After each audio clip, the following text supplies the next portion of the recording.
نحمده ونصلي ونسلم على رسوله الكريم اما بعد فاعوذ بالله من الشيطان الرجيم بسم الله الرحمن الرحيم مولا صل وسلم دائما ابدا على حبيبك خير الخلق كلهم۔ دوستو، شب قدر کا بیان چل رہا تھا تو کل کچھ نشانیاں بتائی تھیں، تو اسی طرح حضرت عائشہ صدیقہ رضی اللہ تعالی عنہا سے مروی فرماتی ہیں کہ حضور علیہ الصلوۃ والسلام آخری عشرہ میں اس قدر مشقت فرماتے تھے جو دیگر ایام میں نہ کرتے تھے، یعنی رمضان المبارک کے آخری عشرہ میں حضور علیہ الصلوۃ والسلام پہلے سے زیادہ، عموماً سے زیادہ حضور علیہ الصلوۃ والسلام اللہ تبارک و تعالیٰ کی عبادت فرمایا کرتے تھے، کہ کیونکہ ایک تو لیلۃ القدر جو ہے وہ بھی آخری عشرہ میں ہے، دوسرا کہ اللہ تبارک و تعالیٰ کا پیارا مہینہ جس میں اجر و ثواب اللہ تبارک و تعالیٰ زیادہ عطا فرماتا ہے، وہ جانے والا ہوتا ہے۔ جیسا کہ آج کل جو ہے آخری عشرہ چل رہا ہے، آج 22 روزہ ہے، 23 کی آنے والی رات جو ہے وہ 23 کی رات ہے، کہ شب قدر کے بارے میں، یعنی شب قدر کی تلاش کرنے کے لیے حضور علیہ الصلوۃ والسلام اس پر زیادہ مشقت فرماتے ہیں۔ تو اسی طرح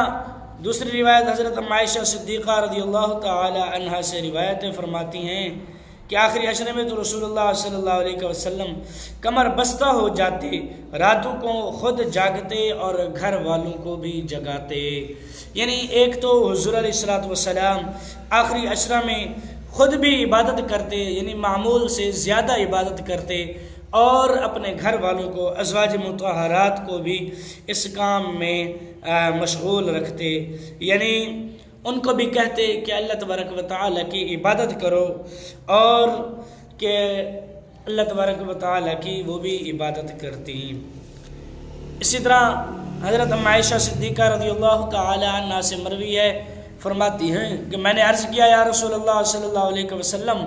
اگر میں جان لوں کہ شب قدر کون سی رات ہے تو اس میں کیا پڑھوں؟ فرمایا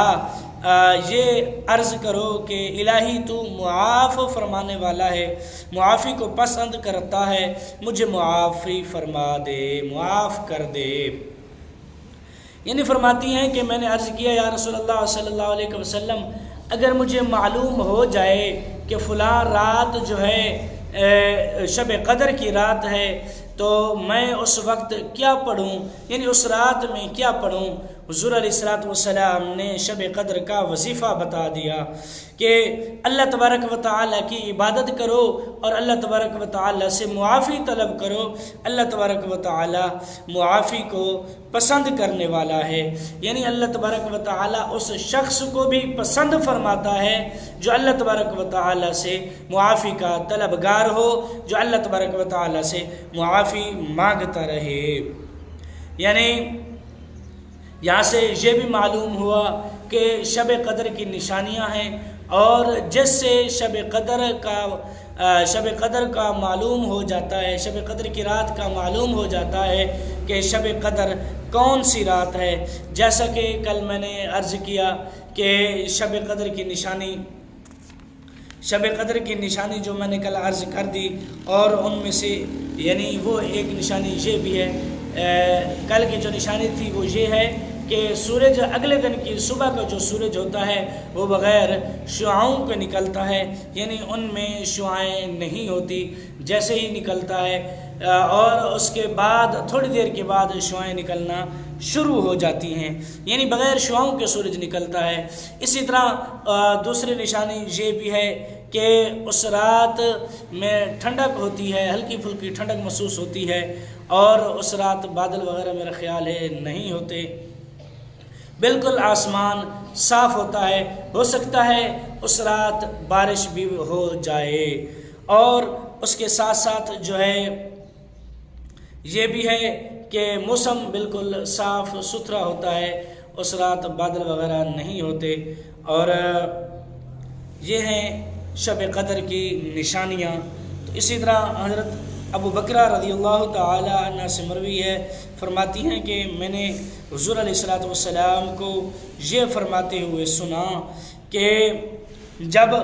آخری عشرہ آ جائے تو اس میں شب قدر ڈھونڈو، یعنی جب 9 دن باقی ہوں، 7 دن باقی ہوں، 5 دن باقی ہوں، یا 3 دن، یا آخری رات، یعنی وہی 21 کی رات، 23 کی رات، اور پھر 25 کی رات، 27 کی رات، پھر یا 29 کی رات جو آخری رات ہوتی ہے، اس میں جو ہے تم لوگ اللہ تبارک و تعالیٰ کی عبادت کرو، اور اتنی عبادت کرو کہ اللہ تبارک و تعالیٰ کو راضی کرو، اللہ تبارک و تعالیٰ سے معافی طلب کرو، تو اللہ تبارک و تعالیٰ معاف فرما دے گا۔ یعنی یہ تھی شب قدر کے بارے میں، یعنی جو شب قدر کی نشانیاں تھیں وہ بھی میں نے آپ لوگوں کو بتا دی، شب قدر کب ہے وہ بھی میں نے آپ لوگوں کو بتا دی، یعنی خاص کر اس کو متعین نہیں کیا گیا، لیکن پھر بھی زیادہ تر علماء کرام، زیادہ تر مشائخ کرام، عظماء کرام اسی پر متفق ہیں کہ 27 کی ہی رات جو ہے شب قدر کی رات ہوتی ہے۔ عموماً اس کو پایا گیا ہے، بزرگان دین فرماتے ہیں کہ ہم نے اس پر تجربہ کیا ہے کہ شب قدر کی رات جو ہوتی ہے، شب قدر جو ہوتی ہے وہ 27 کی ہی رات ہوتی ہے۔ وہ کہتے ہیں ہم اس پر مشاہدہ بھی کیا ہے، ہم اس کو جانچا بھی ہے، یعنی ہم یہ تصدیق کرتے ہیں، لیکن حضور علیہ الصلوۃ والسلام نے اس کو مقرر نہیں کیا، فرمایا اس کو مطلقاً کہا ہے کہ اس کو جو ہے آخری عشرہ میں تلاش کرو۔ اور اس کے علاوہ نشانیاں بھی میں نے آپ لوگوں کو بتا دی ہیں، یعنی نشانیاں میں آپ متصل یعنی اکٹھی بتانے لگا ہوں کہ ایک یہ نشانی ہے کہ اس رات موسم بالکل صاف ستھرا ہوتا ہے، بادل وغیرہ نہیں ہوتے، ہلکی ہلکی ہوا چلتی ہے، ہلکی ہلکی نمی ہوتی ہے، اور اس کے ساتھ ساتھ جو ہے ہو سکتا ہے کبھی کبھار اس رات بارش بھی ہو جائے، ہلکی ہلکی بوندا باندی، جیسے اللہ تبارک و تعالیٰ کی رحمت ہوتی ہو، یعنی بارش بھی ہو جاتی ہے۔ تو دوسرا یہ کہ اگلی صبح یعنی جس رات شب قدر ہوگی اس سے اگلی صبح جو ہوگی وہ اس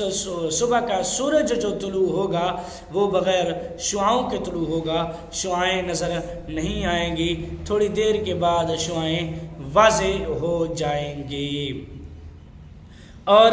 اس کے ساتھ ساتھ جو ہے اللہ تبارک و تعالیٰ کی عبادت کرنا بھی ضروری ہے۔ تو آج کے لیے صرف اتنا ہی، ملتے ہیں کل کی نئی ویڈیو میں۔ یعنی یہ تھی رمضان المبارک کے پورے حال احوال میں نے آپ لوگوں کو بتا دیے، یعنی رمضان المبارک کی تعریف بھی بتا دی، اس کے